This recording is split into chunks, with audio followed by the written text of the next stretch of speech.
Il y a des atmosphères où tu ne dois pas laisser le Seigneur partir. Tu dois te lever, déclarer des choses sur ton année. Tu dois te lever, déclarer des choses sur ton année.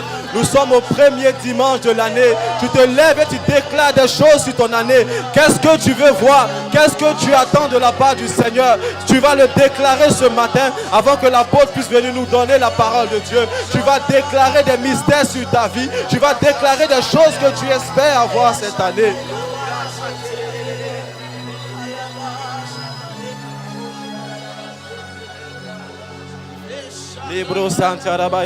Tu vas prier, tu vas demander au Seigneur d'intervenir. Tu vas déclarer de bonnes choses sur ton année. Tu vas déclarer de bonnes choses sur ton année. Tu vas déclarer de bonnes choses sur ton année. Tu vas déclarer de bonnes choses sur ton année. Tu vas prier, tu vas déclarer de bonnes choses sur ton année. Nous sommes à la première réunion dominicale de cette année. Alors tu ne vas pas te taire et laisser cette atmosphère, laisser la présence du Seigneur comme ça. Tu ne vas pas te taire et laisser la présence du Seigneur. Le Seigneur est là, il veut répondre à tes questions. Le Seigneur est là, il veut répondre à tes questions. Les brosita la baya, rale brosina la baya, baba. Sont les racines de l'ébauche, que ça coule, que ça coule, ici la racine, que ça coule, le racine de l'ébauche,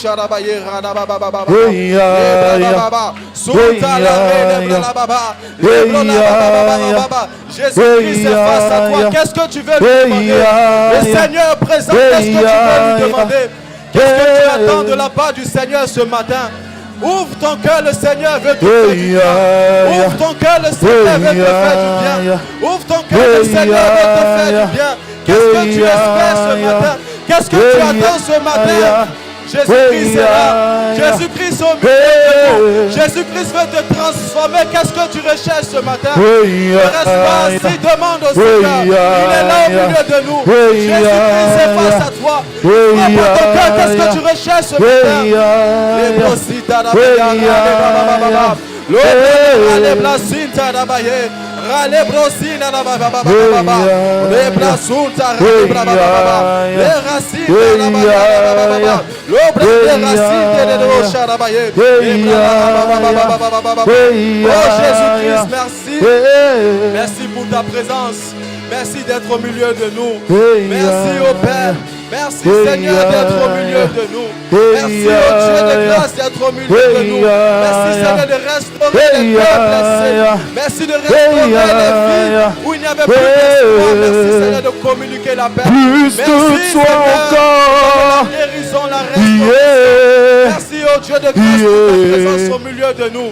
Merci au Dieu de grâce pour ta présence au milieu de nous. Merci au Dieu de grâce. Merci Seigneur d'ôter les voiles. Merci au Dieu de grâce. Plus de toi encore. Les bras libres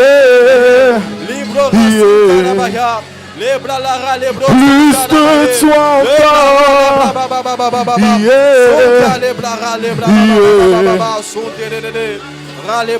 Nous venons puiser. Seigneur, nous prions pour ta parole. Nous prions au Dieu de grâce pour ce message que tu nous communiques. Plus de toi encore. Afin que tu disposes nos cœurs. Afin que ces semences puissent porter des fruits dans notre vie. Père, nous prions au Dieu de grâce. Moi je viens puiser. Transformer nos vies. Que ces paroles, Père éternellement, viennent changer notre manière de voir les choses aussi. Plus de toi encore.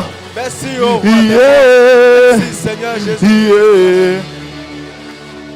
Plus de toi encore.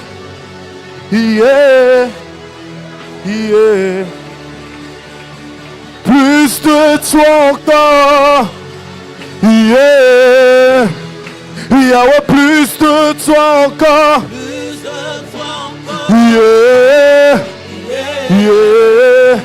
Yahweh, plus de toi encore. Plus de toi encore. Plus de toi encore. Plus de toi encore.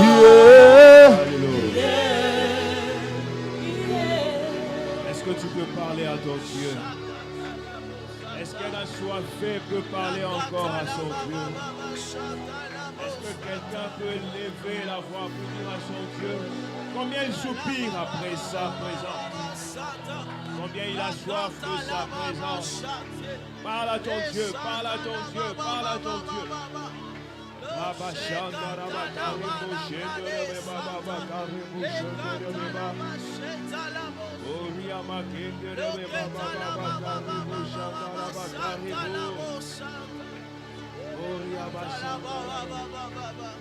Nous avons soif de toi. Nous avons soif de ta présence. Seigneur, nous voulons que tu viennes véritablement établir ton trône au milieu de nous.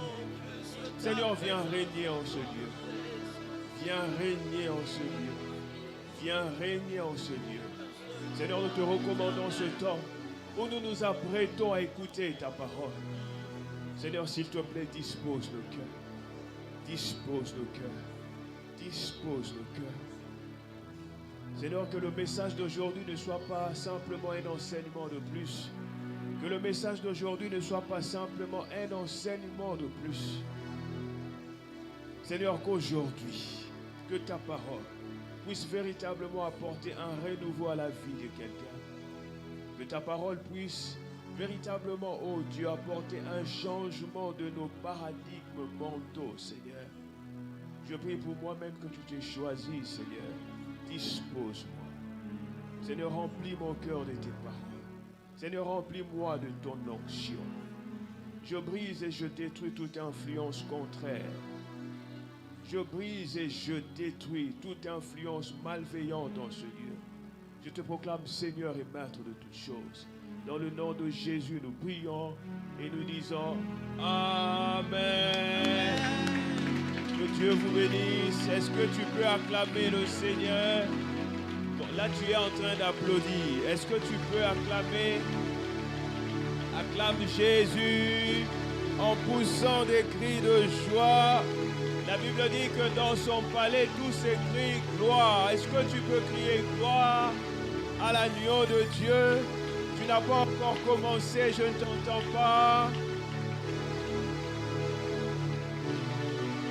Amen. Tu peux te rasseoir. Est-ce que tu peux dire à ton voisin, bienvenue dans la présence du Seigneur? Dis aussi à l'autre voisin, bienvenue dans la présence du Seigneur. Amen. Je rends grâce au Seigneur notre Dieu pour ce dimanche matin, pour ce dimanche merveilleux. Et je le bénis encore pour cette année. Nous sommes toujours à la première semaine de l'année. Et cette année, comme on l'a dit pendant le réveillon, nous voulons la placer sous le signe de la faveur de Dieu. Que la faveur de Dieu puisse te localiser. Amen. Nous ne voulons pas cette année manger toujours les mêmes pains, les pains de douleur. Nous ne voulons pas que cette année, que nous puissions toujours trimer pour avoir les choses. Nous voulons véritablement que cette année, la faveur de Dieu puisse nous faciliter les choses. Que la faveur de Dieu puisse véritablement nous faciliter la vie. Amen. Que la faveur de Dieu se te localise en cette année. Que la faveur de Dieu te propulse du fumier. Que la faveur de Dieu te propulse de la boue et t'emmène au palais royal. Amen. Et quand on lit dans la Bible, on voit que beaucoup de personnes ont expérimenté la faveur de Dieu. Et l'une des personnes qui a expérimenté la faveur de Dieu dans la Bible, c'est Joseph. Joseph, sa destinée l'a conduit à être vendu en Égypte comme un esclave. Vous savez, dans l'esprit d'un homme qui a grandi dans le contexte actuel, dans un monde moderne, on a du mal à véritablement s'imaginer ce qu'un esclave. Bien.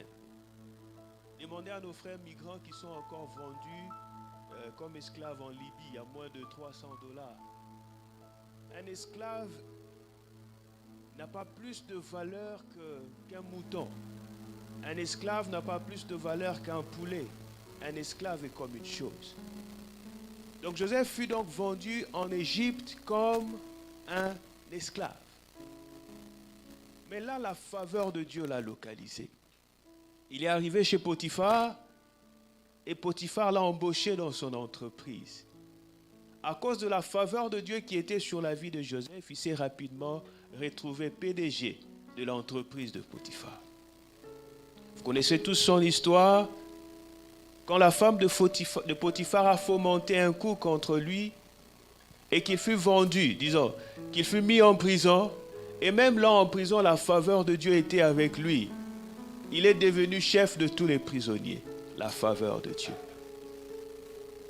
Comme la faveur de Dieu ne te laisse jamais défavoriser, la faveur de Dieu est partie le chercher en prison pour le propulser directement dans le palais royal.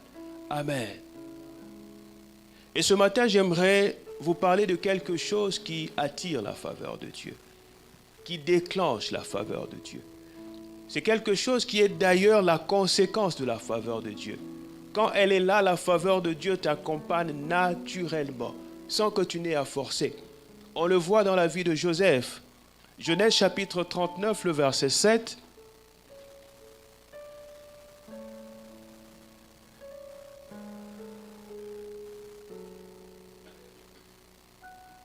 Ce n'est pas ce verset là où il est dit que la...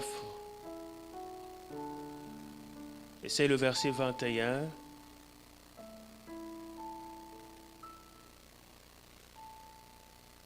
Le verset 21.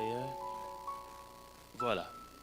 L'Éternel fut avec Joseph et il étendit sur lui sa bonté. La conséquence c'est quoi? Il le mit en faveur aux yeux du chef de la prison. Le verset que je cherche, c'est écrit que Potiphar voyait que l'Éternel était avec lui et faisait prospérer tout ce qu'il touchait, tout ce qu'il entreprenait. Si vous lisez l'histoire de Joseph, vous verrez qu'avant qu'on ne parle de la faveur de Dieu, avant qu'on ne parle d'une quelconque promotion qui cherchait à se manifester dans la vie de Joseph, il y avait toujours cette phrase: l'Éternel était avec lui. J'essaie simplement de vous dire que c'est la présence de Dieu qui est la clé qui va déclencher la faveur de Dieu dans ta vie. Amen. Si Dieu est avec toi, si tu es un habitué de la présence de Dieu, si l'atmosphère avec laquelle tu te déplaces est l'atmosphère de la présence de Dieu, la faveur de Dieu va naturellement t'accompagner dans tous les domaines de ta vie. Amen. Donc d'où le thème de ce matin qui s'intitule « Soupirer après la présence de Dieu ». Soupirer après la présence de Dieu. Soupirer veut dire désirer ardemment. Soupirer veut dire rechercher ardemment. Alléluia. Je prie qu'en cette saison, que ce soit le désir de ton cœur. Amen. On va commencer notre lecture dans le livre de Psaume chapitre 42, du verset 2 au verset 3.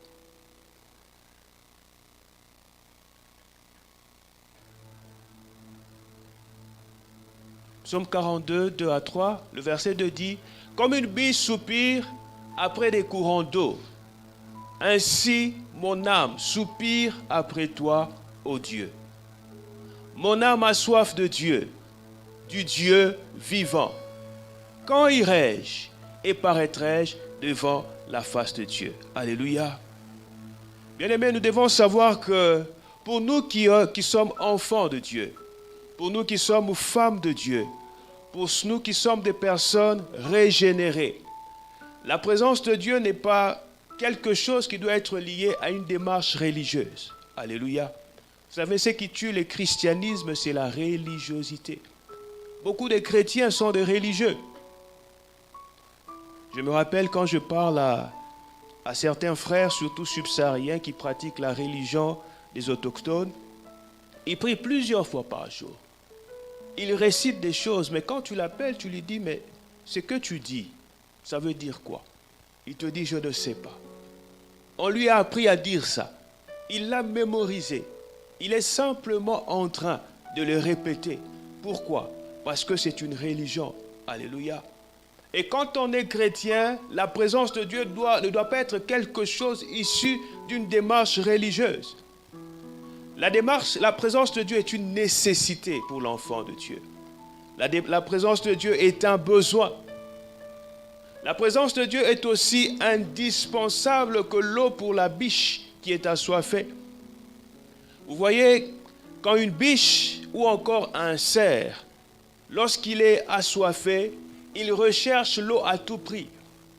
Il est prêt à prendre tous les risques pour étancher sa soif. Parce que pour la biche, quand sa soif n'est pas étanchée dans les heures qui suivent, elle meurt.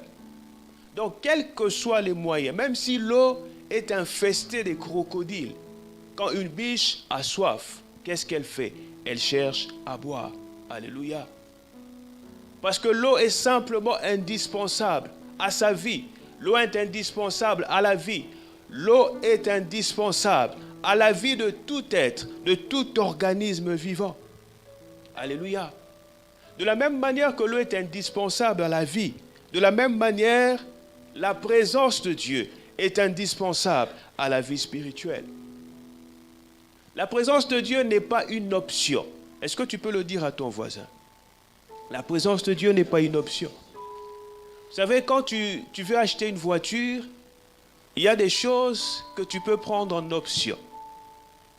Par exemple, tu peux décider de prendre un caméra de recul en option. Tu peux décider de prendre, par exemple, des jantes en aluminium en option. Tu peux décider, par exemple, de rajouter, au lieu d'introduire la clé pour tourner, pour démarrer, non, qu'on te mette un bouton pour appuyer. Ce sont des options. Ce sont des choses, même s'il n'y en a pas dans la voiture peut quand même rouler. Ce ne sont pas des choses qui sont indispensables, comme par exemple le volant. Une voiture sans volant ne peut pas rouler. Une voiture sans frein, c'est une catastrophe ambulante.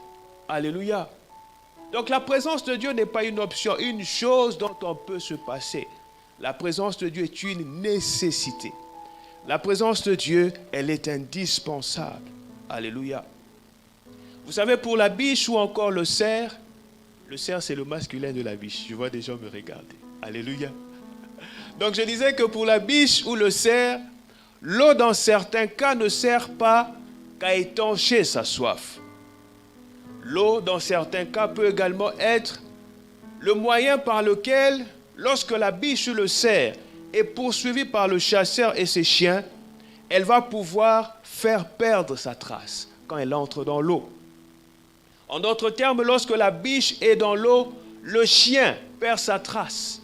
Est-ce que je parle à quelqu'un? Vous savez, le chien dans le monde spirituel représente plusieurs choses. Plusieurs choses. Je ne veux pas dire tout ce que le chien représente, mais l'une des choses que le chien représente, c'est que le chien représente l'esprit de la sorcellerie. Quand tu fais tout le temps de rêve, où tu te bats avec des chiens, tu es poursuivi par des chiens. Je dis que le chien représente plusieurs choses. Je ne veux pas sortir de l'enseignement si je mets à expliquer tout ce que le chien représente. Mais retenez entre autres que le chien représente l'esprit de la sorcellerie. Qu'est-ce que j'essaye de vous dire? Je veux dire que lorsque l'enfant de Dieu est dans la présence de son Dieu, l'ennemi de son âme n'a pas accès à sa vie. Alléluia. Lorsque l'enfant de Dieu est dans la présence de son Dieu, l'ennemi de son âme perd sa trace. L'ennemi de son âme ne peut pas continuer à le pourchasser. Il serait important qu'en tant qu'enfant de Dieu, que nous ayons constamment en esprit cette réalité, que le diable ne peut pas venir là où Dieu règne. Alléluia. Est-ce que le ténèbre peut coexister avec la lumière? Là, nous avons allumé la salle. Si on l'éteint, qu'est-ce qui va se passer? Qu'est-ce qui va se passer? Les ténèbres vont venir s'installer, n'est-ce pas? Et si on l'allume, qu'est-ce qui va se passer? Est-ce que les ténèbres vont, comment dire, essayer de négocier avec la lumière? Non, on va appeler l'ONU, ils vont envoyer une force d'interposition. On va partager le territoire. Tu prends le un quart, tu me laisses l'autre portion. Alléluia. La lumière est une force qui s'impose. La lumière est une force qui domine. Alléluia. Quand toi tu te tiens dans la présence de Dieu, alors l'ennemi ne peut pas continuer à te tourmenter. Mais pour cela, il faut la rechercher. Il faut la désirer. La présence de Dieu est quelque chose de vital, d'indispensable. Vous savez, l'homme peut tenir combien de jours sans nourriture? Qui sait? Si tu décides de faire grève de faim, qui veut essayer? On l'enferme quelque part. On va voir combien de jours il va tenir. L'homme peut tenir 30 jours sans nourriture. Ça veut dire que si tu décides de ne plus t'alimenter, tu peux vivre 30 jours sans mourir. Par contre, vous savez si l'homme peut tenir combien de jours sans eau? À peine 3 jours. Alléluia. L'eau est indispensable pour le corps. À peine 3 jours. Ton organisme, tu sais quel est le pourcentage de l'eau dans ton organisme, dans ton corps? Alléluia. Le 3/4 de ton organisme est composé d'eau. Le 3/4. L'eau est indispensable au corps. De la même manière que l'eau est indispensable au corps, la présence de Dieu est indispensable pour ton âme. Est-ce que je parle à quelqu'un ce matin? Est-ce qu'il vous est arrivé déjà d'avoir eu soif une fois? Quelqu'un a déjà eu soif ici? Personne. Alléluia. Je parlerai de ça tout à l'heure quand je vais avancer. Ça devient très dangereux quand tu n'as plus soif. C'est un signe qui montre que tu es en train de mourir. Alléluia. Donc il nous est tous arrivé d'avoir soif. D'ailleurs, il nous arrive régulièrement d'avoir soif. Alléluia. Quand vous avez soif, qu'est-ce qui remplit votre tête? Qu'est-ce qui remplit votre pensée? Quelle est l'idée qui remplit votre tête quand tu as soif? Boire. Alléluia. Boire. Eh bien, quand l'homme de Dieu, quand la femme de Dieu a soif de la présence de Dieu, il est omnibulé par ça. Il a besoin, il le recherche. Vous savez, la présence de Dieu est un besoin naturel. La présence de Dieu est même quelque chose, j'ai envie de dire, qui est lié à ton identité. Tu sais, il y a de la divinité en toi. Et pour que cette divinité puisse se développer et se manifester, tu as besoin de la présence de Dieu. Tu as besoin de t'exposer à la présence de Dieu. Alléluia. Est-ce que je parle à quelqu'un ce matin? La présence de Dieu. Ce n'est pas simplement quelque chose qui fait partie de la vie chrétienne. Ce matin, je ne viens pas vous parler des théories. Je vous parle en tant que serviteur de Dieu. Je vous parle en tant que quelqu'un qui sait de quoi il est en train de parler. Je vous parle en tant que quelqu'un qui est conscient de son besoin le plus profond, la présence de Dieu. Vous savez, la présence de Dieu n'est pas juste un devoir du chrétien, c'est bien plus que cela. Alléluia. Vous savez, si tu es né de nouveau, ça t'est indispensable, la présence de Dieu. Un peu comme le bébé qui crie, qui pleure, parce qu'il sait que sa mère va venir lui donner à boire. De la même manière, j'ai besoin de la présence de Dieu. La présence de Dieu m'est indispensable.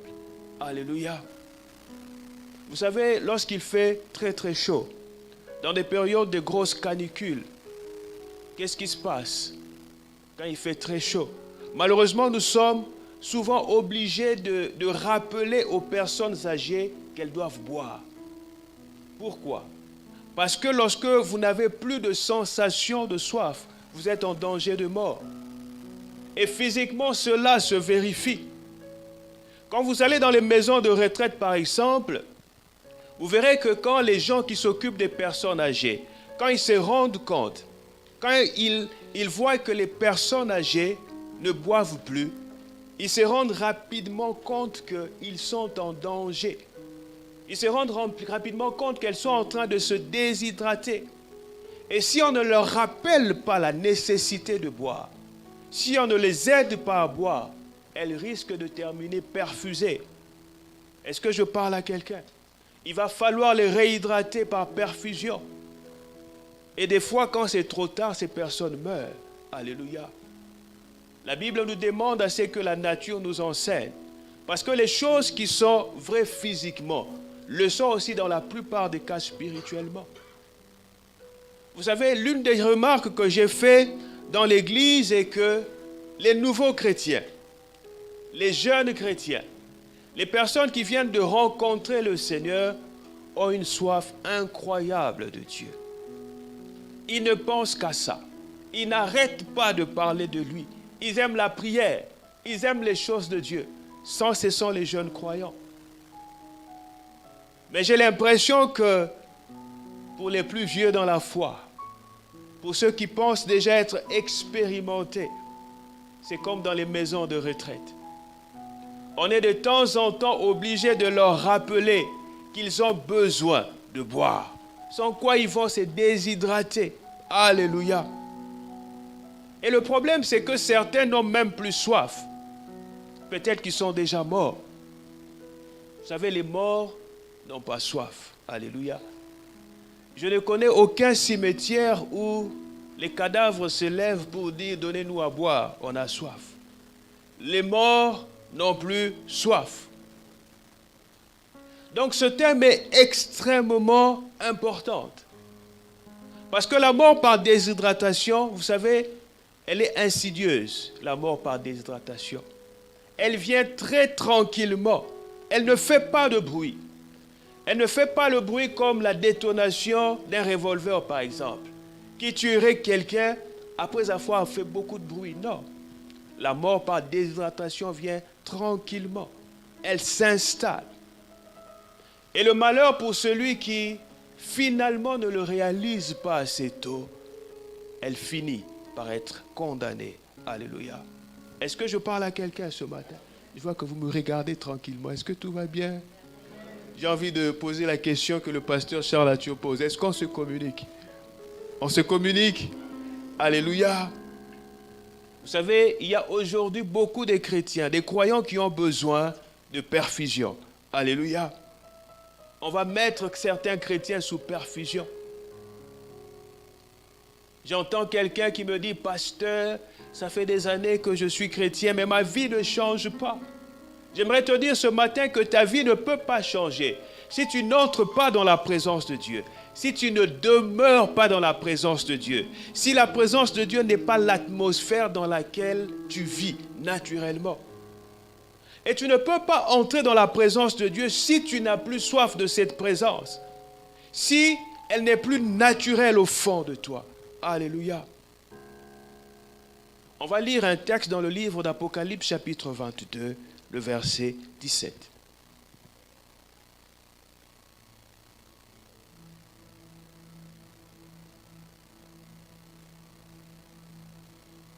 Et l'esprit et l'épouse disent quoi?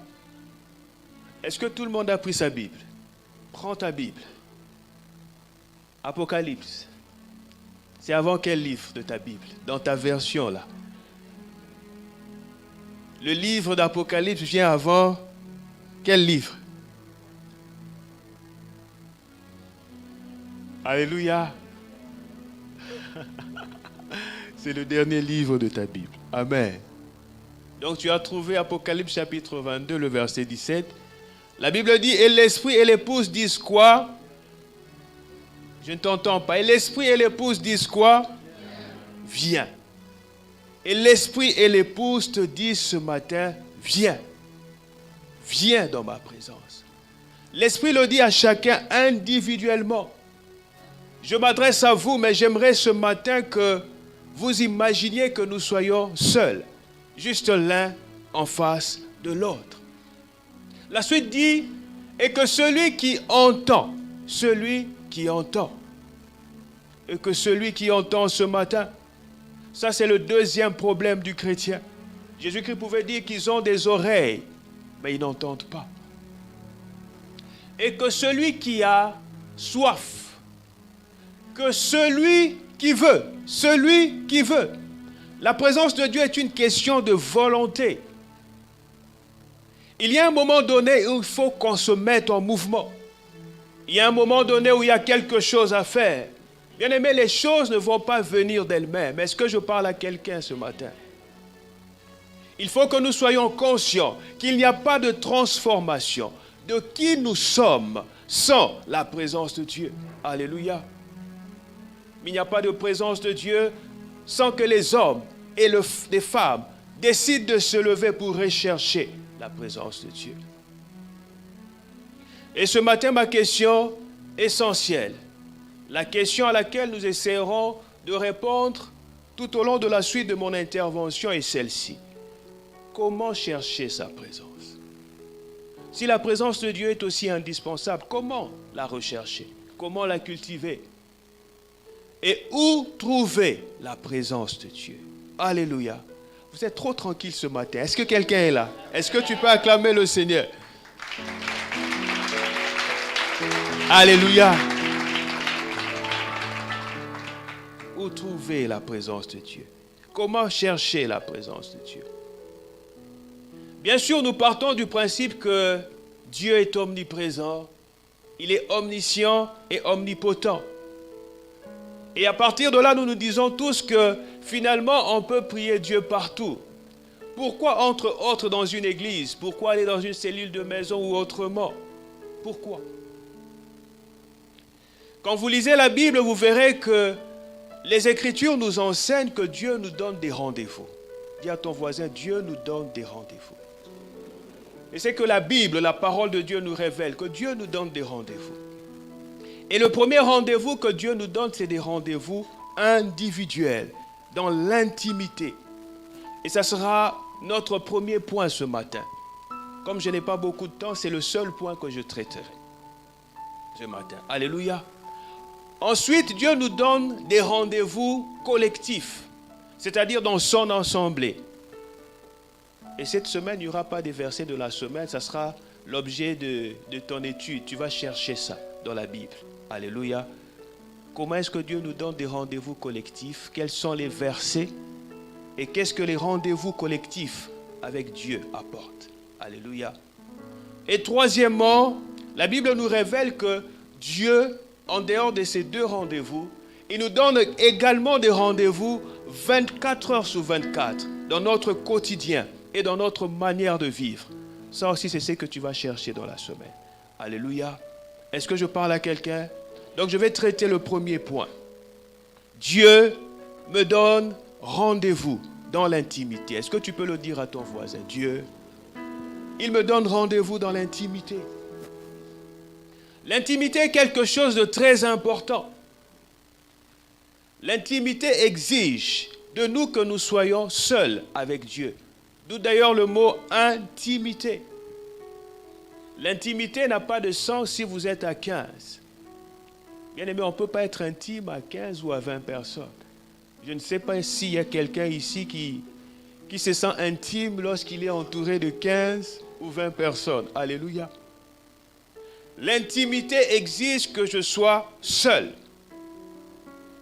En d'autres termes, si je veux être en intimité avec mon épouse, par exemple, je ne peux pas avoir avec moi des invités à la maison. Je suis en train de gérer une crise dans un couple. Et dans ce couple-là, l'épouse se plaint du fait qu'elle n'a plus d'intimité, des moments d'intimité avec son mari depuis que les enfants sont arrivés. Toute l'attention est portée vers les enfants. Alléluia. Si je veux être dans l'intimité avec mon épouse, pour parler des choses qui ne regarderont que elle et moi, je dois prendre du temps avec elle. Je dois m'isoler avec elle. Alléluia. Est-ce que tu peux dire à ton voisin, tu dois t'isoler? Bon, ce voisin-là te boude. Dis à l'autre voisin, tu dois t'isoler. C'est une nécessité, bien-aimé. Et nous avons besoin de ce moment de communion. Nous avons besoin de ce moment de solitude avec Dieu. Nous sommes tous appelés à nous isoler pour dégager du temps pour être seuls dans la présence de Dieu. J'entends quelqu'un me dire, pasteur, quand tu t'isoles avec ta femme, au moins tu la vois. Mais Dieu, tu ne la vois pas, tu ne le vois pas. Alléluia.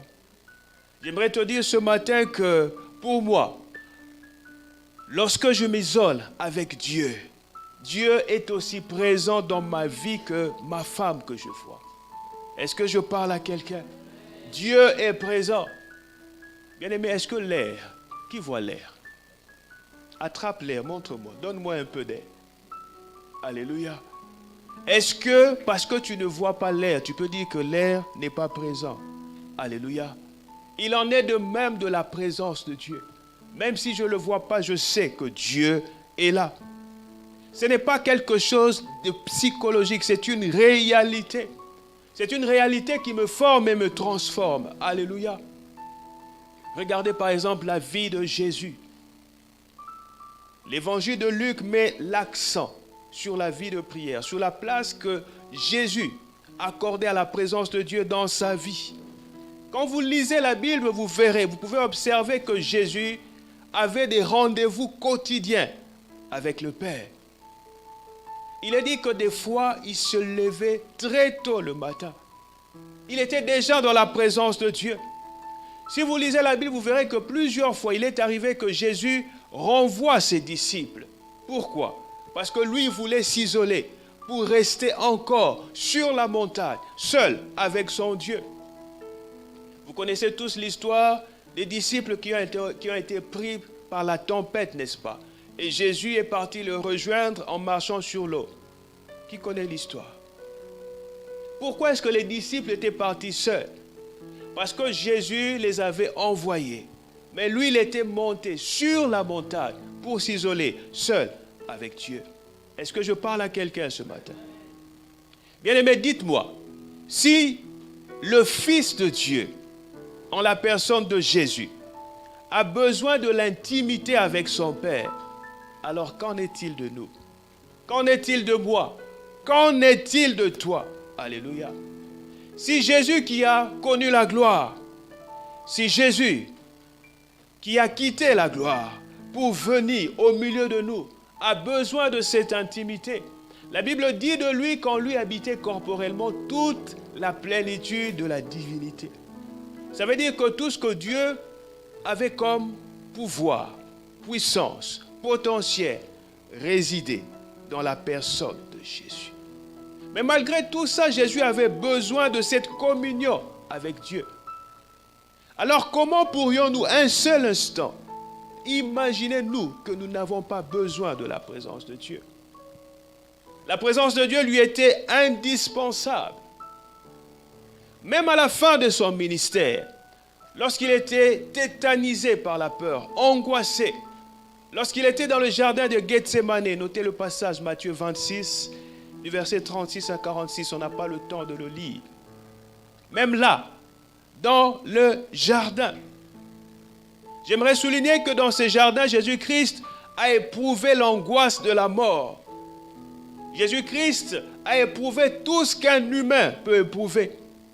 Il savait qu'il allait mourir d'une manière très difficile. Je ne souhaite à personne ce genre de mort, mourir dans la souffrance. Mais même dans ce moment-là, que va-t-il faire? Qu'est-ce que Jésus va faire? Il va s'isoler. Il sera avec ses disciples. Il avait pris 3 de ses disciples. Il leur a amené pour prier. Mais là, il les laisse. Il leur demande de prier. Il leur dit de ne pas se relâcher. Qu'est-ce que lui va faire? Il va s'éloigner des disciples d'un jet de pierre. Et il va prendre du temps, seul, avec Dieu. Parce qu'il avait besoin de son secours. Il savait qu'il ne pourrait pas tenir sans le secours de son Dieu. Bien-aimé, si le Fils de Dieu, Jésus, en avait besoin, alors moi, Serge, à combien bien plus forte raison j'en ai besoin. Alléluia. C'est là dans la présence de Dieu que tu es transformé. C'est dans la présence de Dieu que tu es restauré. Dans sa présence. C'est dans sa présence que tu es fortifié. Alléluia. Vous retrouvez la même chose, la culture de la présence de Dieu, de l'intimité avec Dieu, dans la vie des apôtres. Et même quand vous regardez par la suite l'histoire de l'Église, vous trouverez que les apôtres eux-mêmes avaient besoin de ce temps d'isolement. Ils s'isolaient pour chercher la présence de Dieu. On va lire par exemple Actes chapitre 11, le verset 5. C'est l'exemple de Pierre. Actes chapitre 1 et 20 jusqu'à moi. Alléluia. Ce passage nous parle de Pierre qui était dans la ville de Joppé. Et il priait sur le toit d'une maison. Donc j'imagine que les toits en Israël à l'époque étaient plats, comme chez nous au Maroc en ce moment-là. Et là sur le toit, il était isolé. Il attendait qu'on puisse lui préparer, lui apprêter le repas. Et en attendant, il s'est isolé sur le toit.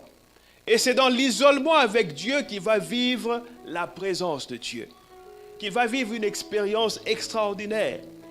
C'est dans l'isolement, dans l'intimité avec Dieu qu'il va subir une transformation extraordinaire.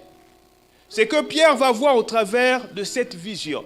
Si vous lisez le verset qui va suivre, vous verrez que ce qu'il va voir dans cette vision, c'est quelque chose qui va le transformer pour aller des Juifs vers les païens. Alléluia. Il y a dans ce texte une opération de transformation dans la mentalité de Pierre. Parce qu'à l'époque, les Juifs chrétiens n'acceptaient pas les païens chrétiens. Alléluia. Mais cette vision finit par produire une transformation dans la mentalité de Pierre. Sans cette vision, Pierre n'aurait peut-être pas été chez le centenier. Alléluia. Mais il y a eu cette vision. Il ne comprend rien. Il voit des animaux impurs. Il voit tout ce que la loi lui interdit. Mais il y a une voix qui lui dit, tue et mange. Alléluia. La voix de Dieu lui dit, mange. Mais où est-ce qu'il a expérimenté cette chose? Où est-ce qu'il a eu cette vision? C'était dans l'intimité avec Dieu. C'était dans sa recherche de la présence de Dieu. Alléluia. Il y a des chrétiens qui me disent, pasteur, je n'expérimente jamais rien avec Dieu. Bien-aimé, c'est parce que tu ne prends pas du temps d'isolement dans la présence de Dieu. Alléluia. Il y a des hommes et des femmes qui veulent prendre des raccourcis. Ils espèrent pouvoir vivre la présence de Dieu simplement par une imposition de main. Bien-aimé, c'est que toi-même, tu ne fais pas. Moi, je ne peux pas faire à ta place. Quand j'ai soif, qu'est-ce que moi je dois boire? Je dois faire. Et quand tu as soif, qu'est-ce que tu dois faire?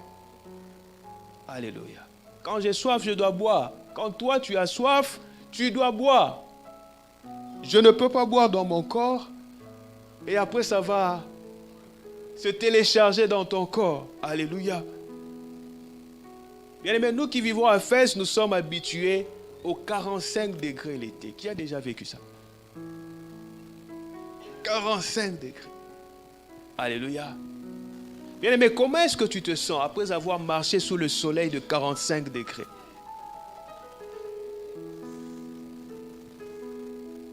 Tu te sens comment? Mais maintenant, quelle est la sensation que tu ressens après avoir marché sous ce soleil? Tu rentres chez toi, tu prends un bon verre d'eau fraîche. Comment est-ce que tu te sens? Alléluia. Il y a quelques années, moi et ma femme, on buvait beaucoup de coca. Je pouvais boire même 5 litres au moins de coca par jour. Surtout l'été, quand il fait chaud. Il y avait une sensation que j'aimais. Vous savez, quand il fait très chaud, tu prends un coca bien frais. Quand tu bois. Après, il y a, moi j'appelle ça le...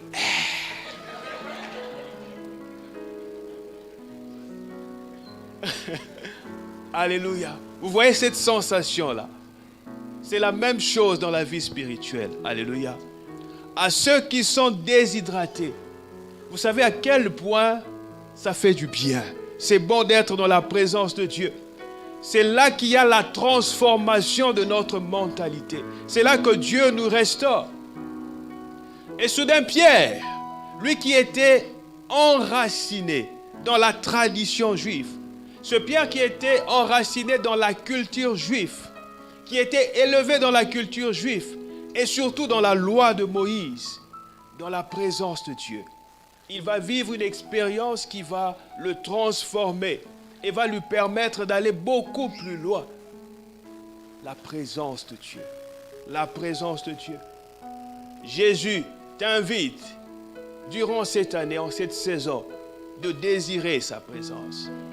Bien-aimé, réveille la personne qui dort. Dis-lui, tu es suspect.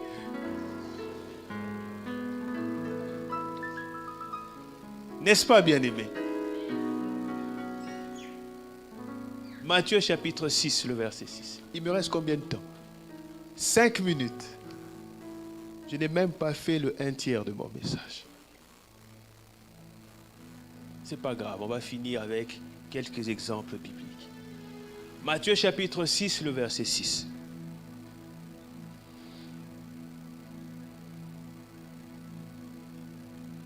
Mais quand tu pries, entre dans ta chambre, ferme ta porte et prie ton Père qui est là dans le lieu secret. Et ton Père qui voit dans le secret te le rendra. Alléluia. Ce verset parle de la présence de Dieu. Mais la présence de Dieu est dans le lieu secret. Et cette présence dans le lieu secret est une présence certaine. Tous les grands hommes de Dieu ont expérimenté cette présence de Dieu dans le lieu secret. Moïse, par exemple, va être convoqué par Dieu pour se tenir dans sa présence. Et pour ce faire, qu'est-ce qu'il va faire, Moïse? Il va monter dans le Sinaï. Et c'est là, dans le Sinaï, au bout de 40 jours, que Dieu va finalement se révéler à lui, dans sa présence. Et qu'est-ce qui va se passer? C'est lui qui descend de la montagne, n'est pas de la même personne qui est montée. Lorsqu'il descend de la montagne, son visage brille. Elle brille de quoi? De la présence de Dieu. Mais il fallait qu'il monte. Il fallait qu'il s'isole. Il fallait qu'il prenne ce temps d'intimité. Bien-aimés, n'espérez pas trouver les réponses de Dieu en pensant que vous pouvez vous passer de l'intimité avec Dieu. Est-ce que je parle à quelqu'un ce matin? Nous avons besoin d'entrer dans la présence de Dieu. J'entends quelqu'un me dire, pasteur, on a tellement entendu ça. Bien-aimé, c'est ce qui m'inquiète. Ça m'inquiète sérieusement si tu as déjà entendu ça. Alléluia. Si tu as tellement entendu ça, mais tu ne la vis pas. Ça m'inquiète. Alléluia. Bien-aimé, tu ne peux pas espérer la révélation de Dieu sans la recherche sincère et profonde de sa présence. Il faut oublier ça. Est-ce que je parle à quelqu'un ce matin? Alléluia. Il n'y a pas de révélation de Dieu sans une recherche intime et profonde de la présence de Dieu. Il y a l'exemple de Daniel. Bien sûr, nous voulons tous avoir les résultats de Daniel dans la fosse aux lions. Alléluia. Qui veut vivre le miracle de Daniel? Il n'y a que 2 personnes. Le ciel va prendre la photo. Qui veut vivre le miracle de Daniel dans la fosse aux lions? Alléluia. Mais pourquoi tu as peur? C'est une question simple, n'est-ce pas? Tu veux ou tu ne veux pas?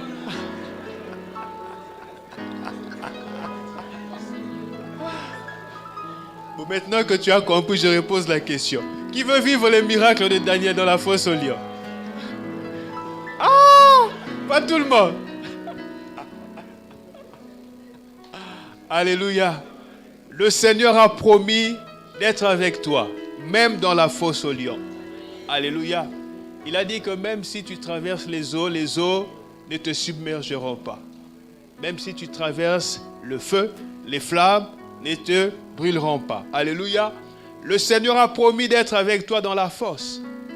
Mais cependant, si tu veux qu'il vienne avec toi dans la fosse, il faut qu'il te connaisse dans les moments d'intimité, dans les moments de rencontre quotidienne, dans les moments d'isolement, de seul à seul avec lui. Alléluia. Je vais peut-être m'arrêter là. On s'arrête là. On s'arrête là, n'est-ce pas? Alléluia. Il y a beaucoup de choses à dire. Mais on verra par la suite, on va continuer. Amen. Est-ce que quelqu'un m'a compris? Quelqu'un a retenu quelque chose? Est-ce que tu peux te lever? Parle à ton Dieu.